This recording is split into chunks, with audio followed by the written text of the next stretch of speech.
kill guys. What was going through your head during the delays? Yeah, I mean, we were just every about 15 minutes or so, we'd get pushed back another 30. So, I mean, it was tough in there.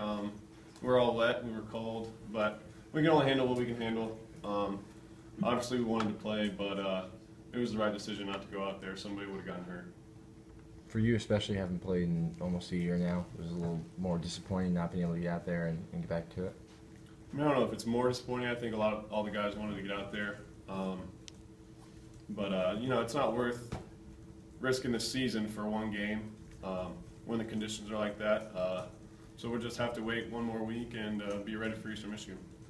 Were you worried about the conditions when you went out there for that first snap? It looked kind of wet.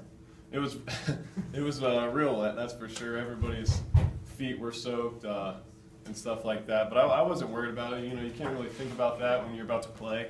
But looking back on it, it was the right decision, and you know, we're fortunate that we had people that are willing to make that decision for us and look after the well-being of us.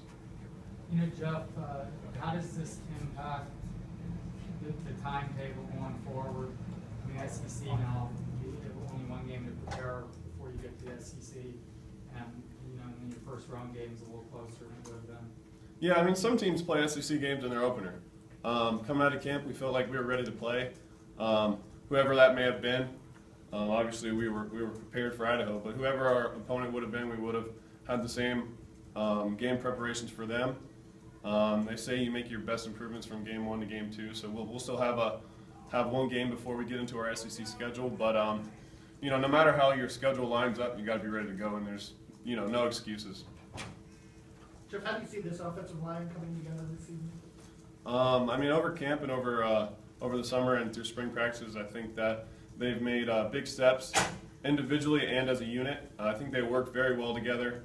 They're on the same page, and I think that starts with Max getting all the calls right and getting everybody on the same page. But it's a good group of guys, and they're very talented. How important is that communication, though? Because we heard a lot from the offensive line in the last few years that there have been a lot of communication breakdowns, and maybe what do you see differently as far as that's concerned? Right, that happens in football. Defenses give you things that you're not going to be ready for, but even if the calls are wrong, if you're on the same page, you'll be able to get something done.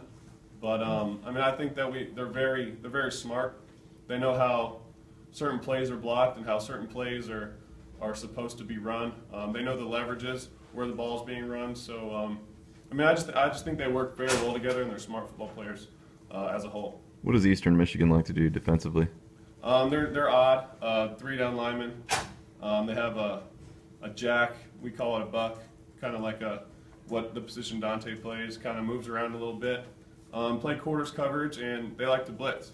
They like to bring pressures from all over the field, so that's something that we're going to have to spend some time working out and going to be ready for it.